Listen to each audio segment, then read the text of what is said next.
Let's Take This Outside with Marianne Iveson, the podcast where she speaks to athletes, outdoor professionals, and scientists about why they connect with nature.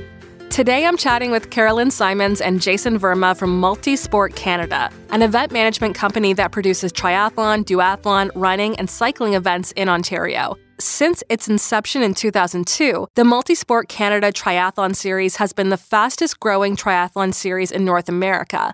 In 2010, MultiSport Canada became the largest 100% Canadian-owned triathlon series in the world.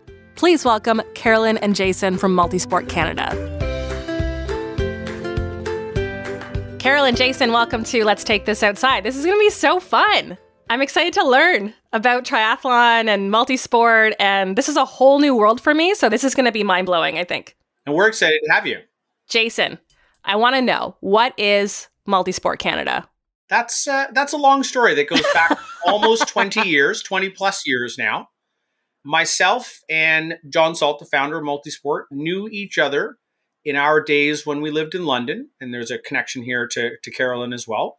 We were both active triathletes at the time, myself in my early 20s, John in his mid-40s. We traveled and raced lots of different events in that time frame. And we would always compare notes when we got back from an event, what we liked, what we didn't like. I was organizing some events through what was then the University Triathlon Series. John was working full time, and sort of by an interesting turn of events, he called me one day and said, you know what? I think I want to start producing some events of my own. Like there's things out there that I really like about events, and there's other things that I think could be really, improved. And as one thing led to another over a couple of years, he started the first multisport event in May of 2002, a long time ago. I helped him out that year and came on, with the events full time in 2003. And they were very small family focused events at that time. And they were produced in a way that we thought, what would we actually like to do if we were able to be both the organizer and the participant? And I'll talk about the evolution of that maybe further on in the conversation. But that's how it got started, to try to deliver a fun, friendly, safe, but very personal event. And that's what always resonated with John and me, was that you knew who the person was that was there to take good care of you that day and sort of guide you through. We use the term race director, but there's many other hats that person and the whole staff wear. But that's how we got started, and our events have grown from there and made it through the pandemic by the skin of our teeth. That's MultiSport. We also do a host of other events for different charities, behind the scenes work on, local charity 5Ks and local charity running events. So we're able to find ways to support a lot of different communities through what we do for a living and a loving, because I love that. I've never heard that before.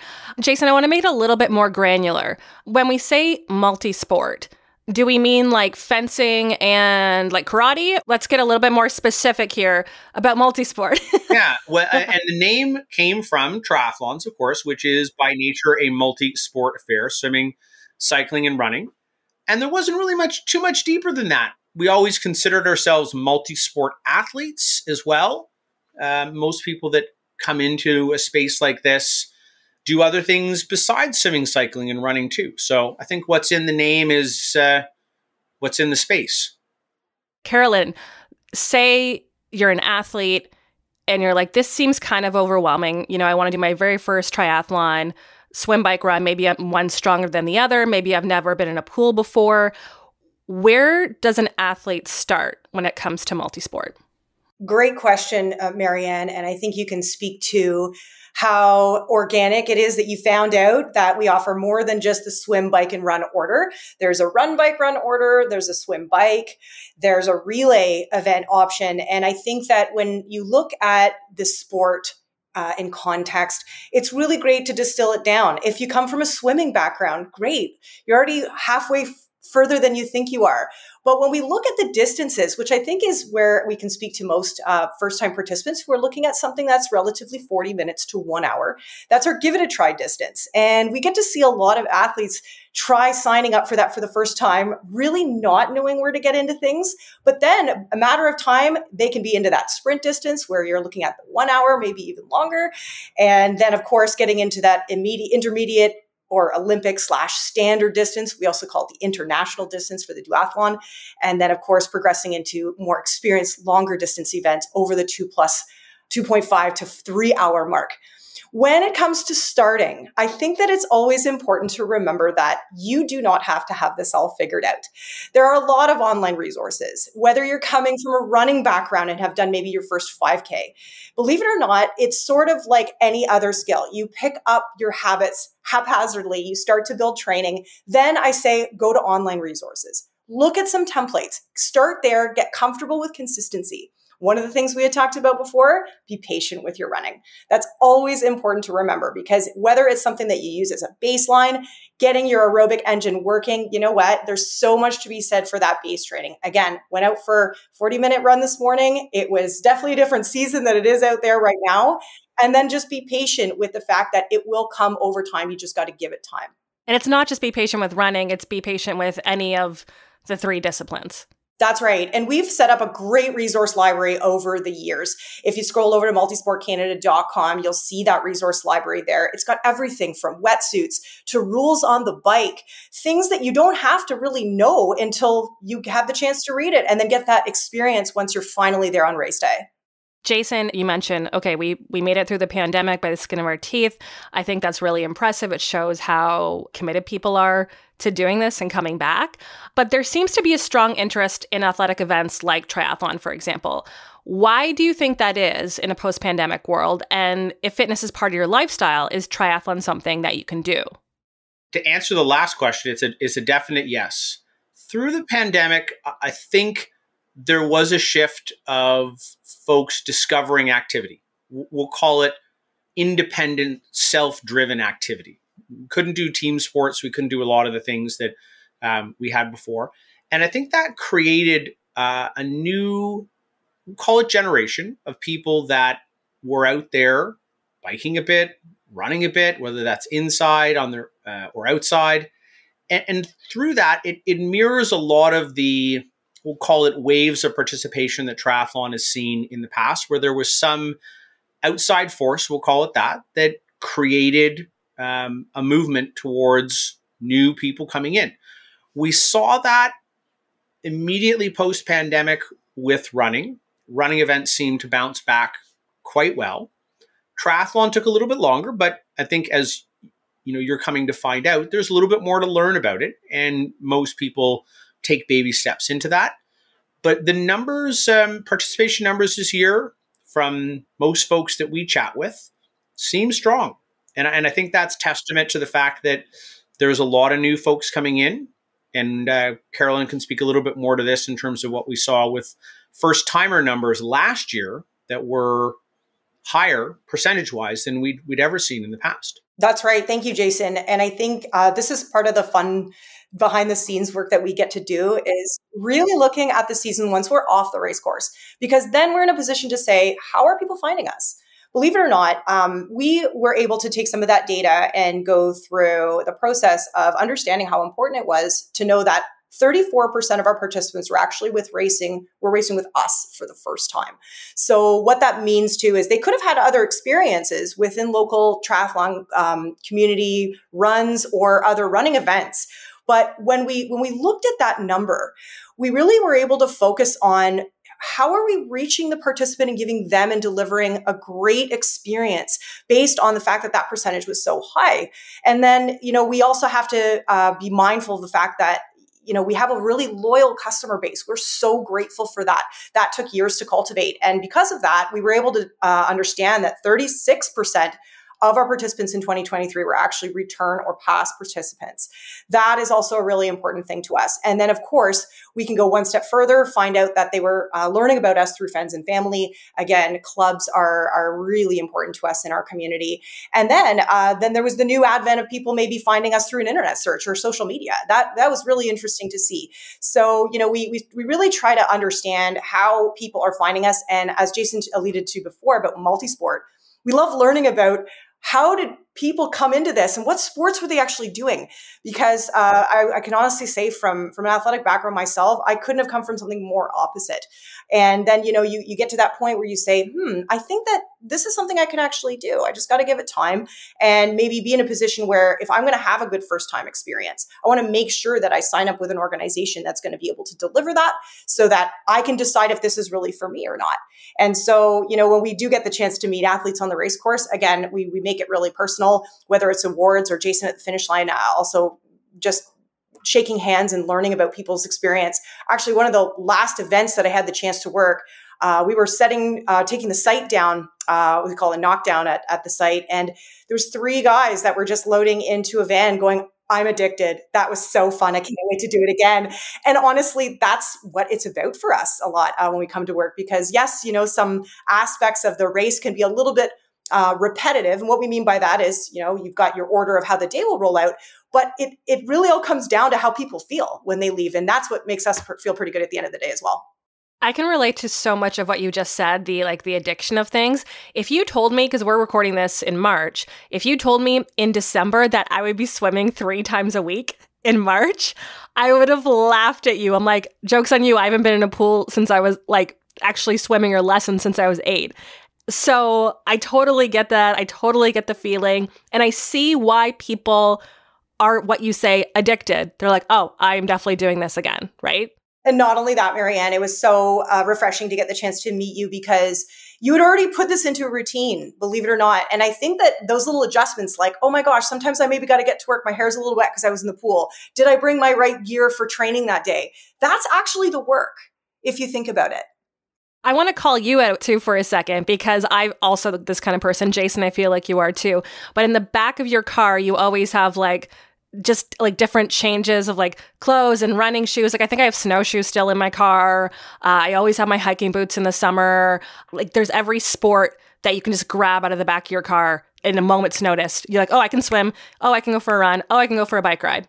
You got it. And you'll see that my car's probably never had its seats up ever. Right. And that's because it's always getting ready to either throw my bike in there. But I mean, one thing I can honestly say that's been really great is having that swim bag there. It's always a reminder. It's a cue. I used to do that a lot before when I used to work shifts before, where I had this break in the middle of the day. And if you don't think you can get it in during your workday, guess what? That can sometimes be the best way to reset yourself so that you can re-regulate essentially. And I think a lot of us here at MultiSport Canada they have that innate need. I mean, Jason can say for sure, he just got back from coaching skiing, right?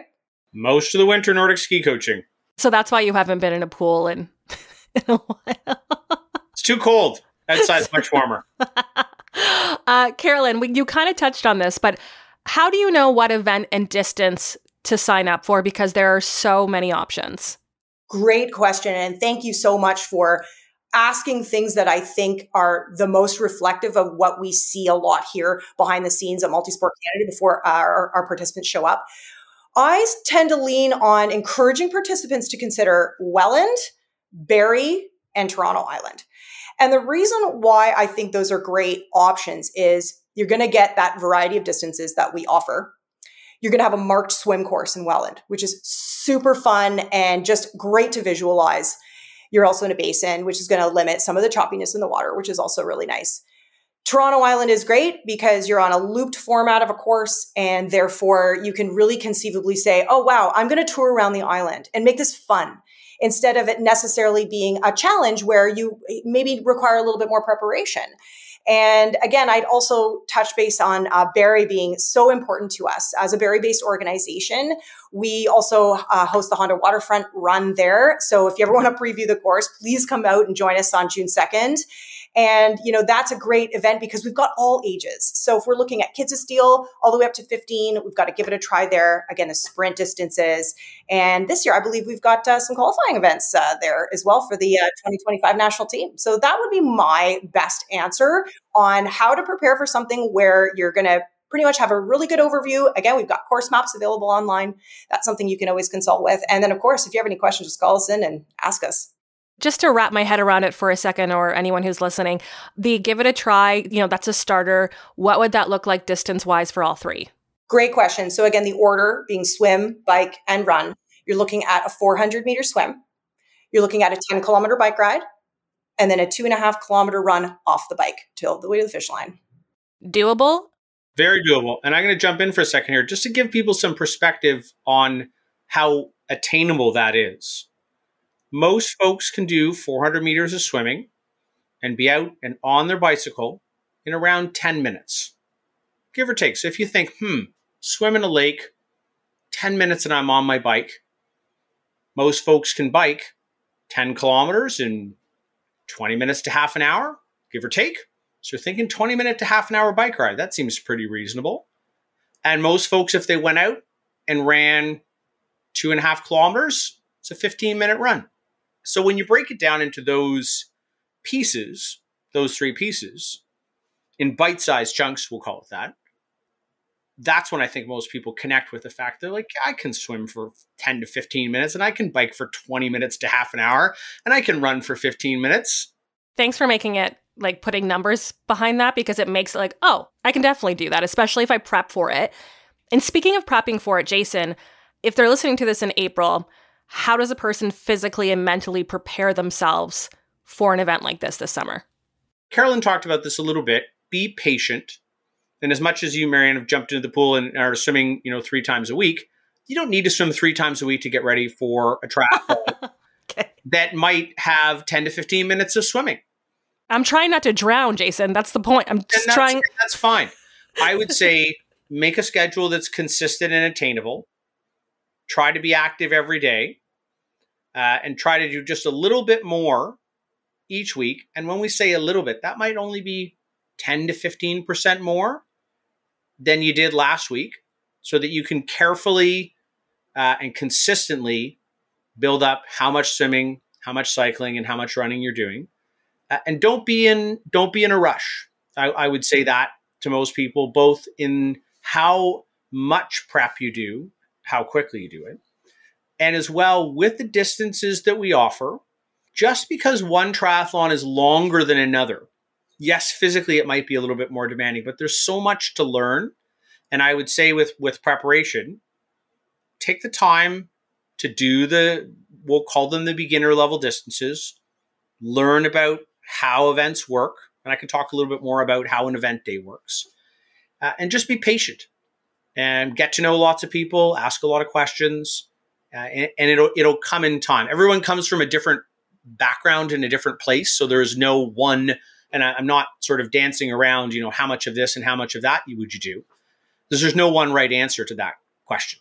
Someone that comes from a background, let's say someone that used to swim quite regularly, funny enough, might have to do less swimming than you're doing because that's the strength that they're carrying in. So there's no one right answer to that, but be consistent, find a way to make it part of your daily rhythm in your daily life.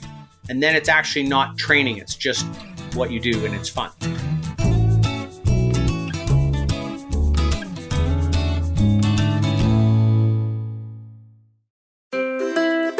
Let's Take This Outside now has a newsletter. Keep up to date with outdoor news, events, and great discount codes and deals from our partners.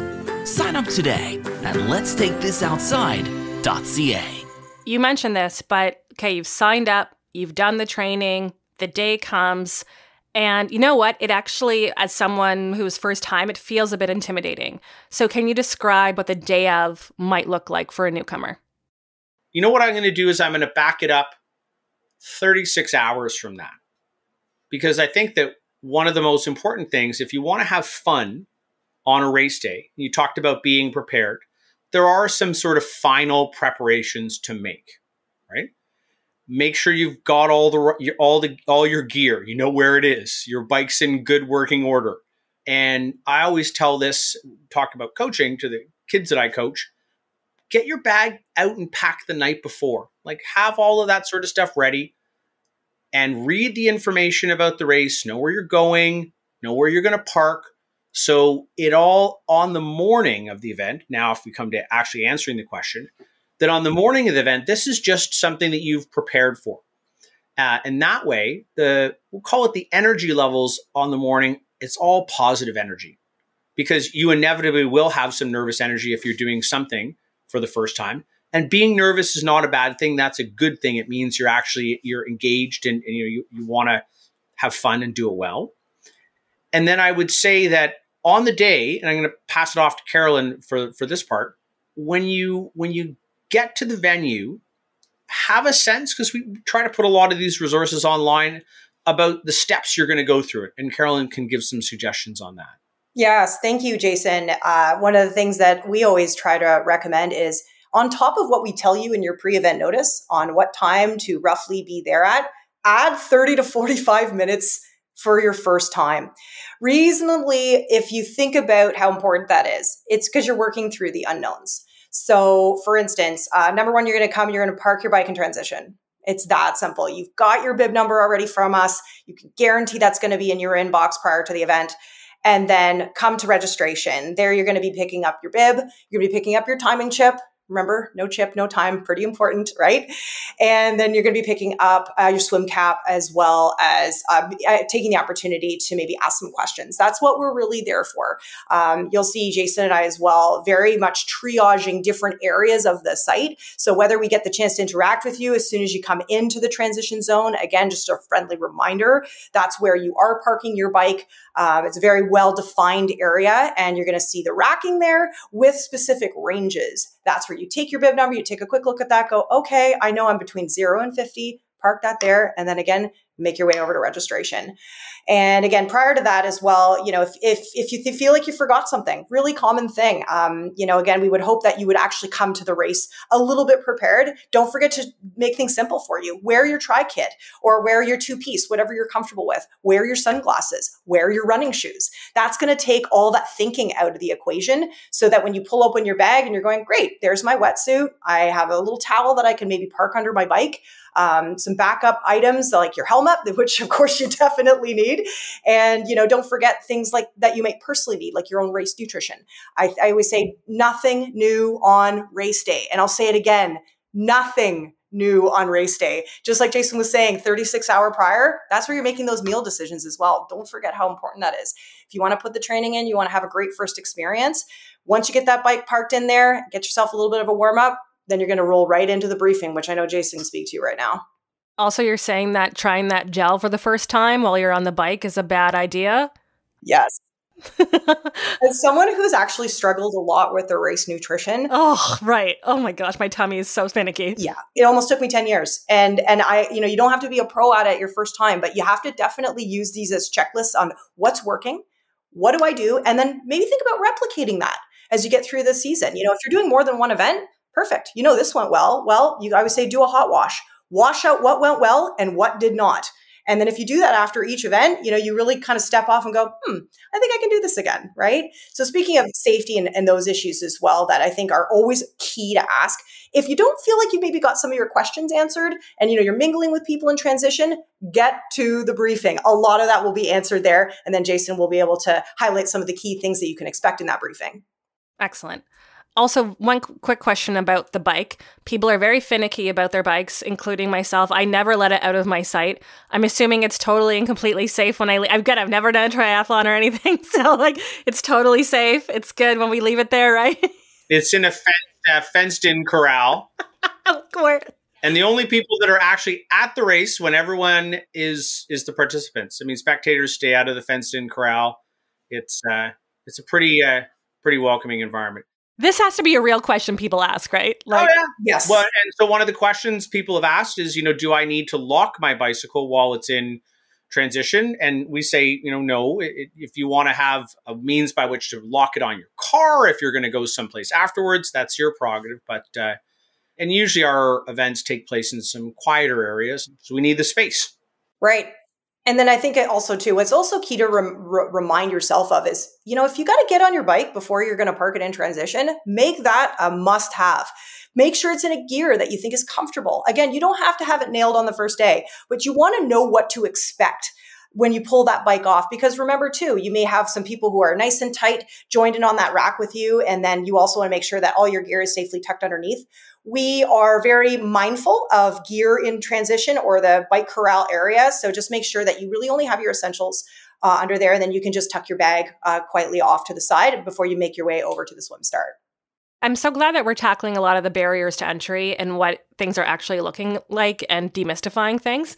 And I think a barrier to entry could be all the gear and things you need. It could be, do I need the fastest shoes? Do I need the $20,000 bike that my friend has that is, riding around Gatineau Park?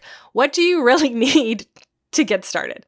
Great. Well, I'll start off with this one and I'll pass it off to Jason too, because I always say two heads are better than one. But again, your bag, or call your transition bag, which is going to contain the majority of your contents. Make sure you've got, of course, your bike packed, but look at the little things. If you don't have a bib belt where you put your bib on, we've got safety pins at registration. So no need to feel like you've absolutely got to have that right off the get-go. You're going to need your helmet, your shoes, your wetsuit, possible race nutrition. Again, a towel that you can tuck on underneath. If you want to get a little bit more fancier, maybe some backup CO2 for your tires. Again, we do have some bike pumps that kick around transition as well, but some people like to bring their own, and that's okay too. Maybe you want to have that tucked in the back of the car so you can do it before you even arrive to the race site. Don't forget water bottles for your bike as well. And again, something comfortable that you've actually trained in before, because again, I'll say it for the third time, nothing new on race day. Getting back to the core of your question in terms of barriers to entry, most people when they see, we'll say any sport, they're going to see it on, and we'll use maybe a dated term, on television. And they're going to see people who are doing it who are very experienced, who, like you said, have the latest and greatest gear. If you were to come out to one of our events and look around, you would see people that have some pretty straightforward equipment. And I'll sort of tell a story. Carolynne mentioned our triathlon that we have on Toronto Island. A lot of people that participate in that event, it has one of the highest first-timer percentages of any event that we do, are using the same bike that they're using to commute to work on. To the point when we mentioned bike lock, I can distinctly remember one morning at Toronto Island, I was talking with somebody and I heard this rattling sound. And I looked over my shoulder and sure enough, it was somebody pushing a hybrid bike and their bicycle lock was still on the bike. They came to transition with it on. And that's very, very normal. You don't need all the latest and greatest. You just need stuff that's comfortable, a bike that fits you, shoes that aren't too old. And when we say old, shoes do wear down over time, so you do have to replace them. And know that if you come out and you've got a swimsuit, a t-shirt, the bike that you normally ride around, and a set of running shoes and a hat and a set of sunglasses, you're going to fit right in. It's not what you would, local triathlons at least, are not what you would see, coming back full circle to what you'd see on television, at the Olympics, an Ironman race. It's nothing like that. And so that's one of the things we like to talk to folks about, is that the barriers to entry that you may perceive there to be, in reality, the only barriers are you and whether it's something you can work into your lifestyle. Part of your mission statement is committed to providing safe, fair, and fun events in the highest quality of design and execution. How seriously do you need to take safety in an event like this? I feel like it has to be top priority. Yeah, and when we had talked about our intro in terms of MultiSport and the person who is, the race director, that's really at the end of the day the person who people are putting their trust in to give them that event that is safe, that is fair, and in the end is fun. So when we think about how we put an event together, that's definitely evolved over time as the events have grown to think, is this something that folks are going to be able to do? The vast majority of them, and this gets back to the attainable and barriers to entry. We don't design these events for the elite person. We design them for a person who wants to come out and have a fun fitness experience and we make sure that it's going to be safe for that type of person. And then when we say an event being fair, we put a lot of thought, and you talked about the design, we put a lot of thought into the design of the events so that whether you're in one of the early starts that we have, one of the middle starts, because triathlons, at least the ones that we do, everyone doesn't start at once. We don't line all whatever 100 people up on the beach, blow a horn, and everybody streams into the water. You're starting in small groups. That's part of the sort of safety design of it, so that everyone's got enough elbow room, whether that be in the water, on a cycling route, or on the run. And so that we can create an event that is safe and it is fair. And the fun factor, I think, for most people comes from an event that seems uneventful in its own way. There wasn't points of stress, points of confusion. You were just out there doing your thing, moving along, and you got to the finish line and it seemed easy. And I say easy more from like a mental standpoint, not a lot of nervous energy, just easy to find, easy to follow. So it's our top priority. Without sounding cliche about that, it's the thing that we use to judge whether we can or can't do something. I think that's such a good point. If all I have to focus on is swimming, biking, and running, I don't have to worry about, am I in the right course? Did I miss this thing? Did I miss this turn? Where's my bike? Like, if I just have to worry about the actual actions of what I trained for, I think that is as smooth as possible that it can go for someone. And that creates an environment where if it's easy for participants to follow, we always tell folks, you're the one that needs to, in the end, make the decisions, those micro decisions along the way that put your personal safety, as well as the safety of the others around you, top of mind. If what you're doing is easy to follow and straightforward, it's a lot easier for you to make a decision that's a good, safe decision. Carolynne, I know you mentioned this earlier in our chat, but you have a load of resources on your website. Remind people what they can find there when they're training. Thanks so much for asking, just simply because it's usually the jump off point for where we tell someone to start when it comes to MultiSport Canada. Go to our website. You're going to see under the resource library, right in the nav bar right there, you're going to be able to pull that down and see on the right-hand side that you're going to have everything from race rules and etiquette. You're also going to have information on wetsuits. You're going to have information about clubs, even some sample training programs. And also, too, one thing that I think is really valuable is to sift through what looks like a lot of information, but just remember that we're making it content rich so that you have all of that in advance. Again, some people find us through different engines, but start with the website. There you can start to understand the framework of what to expect on a given day. Once you've worked through a little bit of that and you still have questions, again, we don't hesitate to be right then and there answering your emails and phone calls. And then, of course, showing up on race day. You can hear a lot of that through Jason's briefing at the beginning of the event. And again, one of the things that we also encourage is to reach out online. We've got several social media platforms where we've built up a following of over 20,000 people. And we're lucky and faithful to that so that you're also getting accurate information. We've also got ambassadors who we have floating around each race site. And as well, if something on there doesn't seem to click in right away, that's also a great opportunity to reach out with us with that question and say, I read on your website that I shouldn't have a kickstand on my bike. How important is that? And then we can maybe give you a little bit more information so that you can understand how to be even more prepared. So again, make sure you check out our resource library. Again, you're going to see all those resources down there, as well as also check our news feed on a regular basis. We tend to have a lot of good tips and news upcoming about the events that maybe is also important for us to highlight. So don't forget to check those regularly. And then again, you can depend on us for getting your pre-event notices before your event. Thanks, Carolynne. There's something I do need to clarify and make sure that I'm saying this right, but I made a grave mistake by saying bathing suit versus swimsuit, and I just wanted to make sure that it's swimsuit. Did I get that wrong? We do swim. Yes, it's definitely a swimsuit. Okay, just want to double check. Carolynne, would you agree with that? Yes. And for some people, if they're wearing that swimsuit underneath their wetsuit, again, we do recommend wetsuits for our events. You know what? You've already been training in it. Make sure you wear that one that's comfortable for you. So don't forget, you also need to grab your swim cap, and we'll be able to get that to you in registration as well. And the reason this came up is because I was talking about, I've started swimming all the time. I own 3 or 4 bathing suits now. And Jason's like, it's a swimsuit. I'm like, Oh, I guess that's what I'm doing in it. Never mind. So I'm learning. I'm learning as we go. I haven't decided which one I'm signing up for, but I didn't even know it existed. So I'm so glad that we chatted about this. But due to some injuries, I didn't want to run, and I want to enjoy my training and not be in pain for the next about 3 to 4 months. So I'll be doing the swim bike, which I'm really excited about.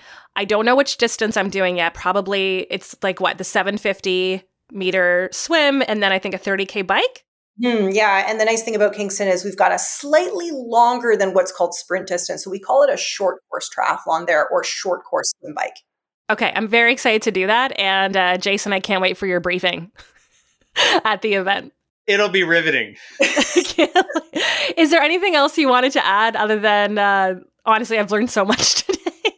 When you come to one of our race briefings, people would often think it's something that I need to be there, with a notepad and there's all sorts of important information. We try to keep it simple.